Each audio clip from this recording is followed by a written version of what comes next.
అత్యాధునిక టెక్నాలజీతో నడుము మరియు వెన్నునొప్పికి treatment Tejas spine care Somajiguda Sainikpuri Gachibowli. సమన్వయం అనేది ప్రతి అంశంలో చాలా కీలకమైన పాత్ర పోషించేటువంటి వ్యవహారం. ఈ సమన్వయం లేకపోతే ఏదైనా కానీ ఫెయిల్ అవ్వడం పక్కాగా ఛాన్స్ ఉండేటువంటి అవకాశం ఉంటుంది. అయితే భారతదేశం ఆపరేషన్ సింధూర్లో సాధించినటువంటి విజయానికి ఒక కీలకమైనటువంటి ఆధారాన్ని కేంద్ర హోంశాఖ మంత్రి అమిత్ షా బయటపెట్టారు. ఏంటి ఆ విషయం అంటే, ఒకసారి చూస్తే ఇక్కడ మల్టీ ఏజెన్సీ సెంటర్ అంటే బహుళ సంస్థల కేంద్రాన్ని ఈ మధ్య కేంద్ర ప్రభుత్వం డెవలప్ చేసింది. మనం ఈ మధ్య కాలంలో చాలా చూసాం. నీతి ఆయోగ్ లాంటివి, ప్లానింగ్ కమిషన్ని పేరు మార్చడం, అలానే చీఫ్ ఆఫ్ డిఫెన్స్ స్టాఫ్ ఇంతకు ముందర లేని సిడిఎస్ వ్యవస్థను క్రియేట్ చేయడం, అంటే ఆర్మీ, నేవీ, ఎయిర్ ఫోర్స్ ఇటు మూడింటి మధ్య సమన్వయం కోసం ఒక సిడిఎస్ని క్రియేట్ చేశారు. అదే తరహాలో మల్టీ ఏజెన్సీ సెంటర్ని ఏర్పాటు చేశారు. దాన్ని ఇప్పుడు ఢిల్లీలో అమిత్ షా ప్రారంభించారు. దీని పని ఏంటంటే, ఇప్పటివరకు అంటే ఇది అంతర్జాతీయ వ్యవహారాలకు సంబంధించినటువంటి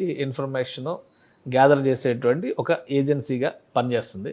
ఐబీ ఇండియా లెవెల్లో ఇంటెలిజెన్స్ బ్యూరో అనమాట, ఇది పనిచేస్తుంది. కానీ ఒకరి మధ్య సమన్వయం అనేది ఉండే అవకాశాలు చాలా తక్కువ ఉన్నాయి. అనేక ఆపరేషన్స్ ఫెయిల్ అవ్వడంలో ఇది కూడా ఒక కారణం అని చెప్పి అందరూ అనుకుంటారు. ఇప్పుడు దీన్ని ఓవర్కమ్ చేయడానికి కేంద్ర ప్రభుత్వం మొన్న ఆపరేషన్ సింధూర్లో అనుసరించినటువంటి వ్యూహాన్ని పక్కాగా అమల్లోకి తీసుకొస్తుంది. అదే ఈ మల్టీ ఏజెన్సీ సెంటర్. అంటే ఇంటెలిజెన్స్ బ్యూరో దాని నేతృత్వంలో నిఘా సంస్థల మధ్య సమాచార వినిమయం, సమాచారాన్ని పంపిణీ చేసుకోవడం కోసం, వీళ్ళకి వచ్చిన ఇన్ఫర్మేషన్ వాళ్ళకి వచ్చిన ఇన్ఫర్మేషన్ వీళ్ళకి షేర్ చేసుకునేలాగా ఈ కొత్త వ్యవస్థ పనిచేస్తుంది. ఇది అన్ని ఏజెన్సీ, దేశంలో ఉన్నటువంటి అన్ని ఏజెన్సీలను సమన్వయం చేస్తుంది. అలానే ఓవర్సీస్ ఏజెన్సీస్కి కావాల్సినటువంటి ఇన్ఫర్మేషన్ షేర్ చేయడానికి కూడా ఈ సింగిల్ పాయింట్ కాంటాక్ట్ కింద ఇదే పనిచేస్తుంది.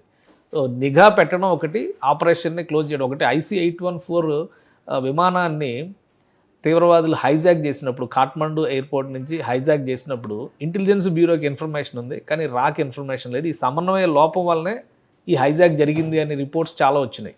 సో అది నిజమని ప్రూవ్ అయింది కూడా. ఈ మధ్యకాలంలో నెట్ఫ్లిక్స్లో దానికి సంబంధించి ఒక సిరీస్ కూడా రిలీజ్ అయింది, కావాలంటే అందులో చూడవచ్చు మీరు.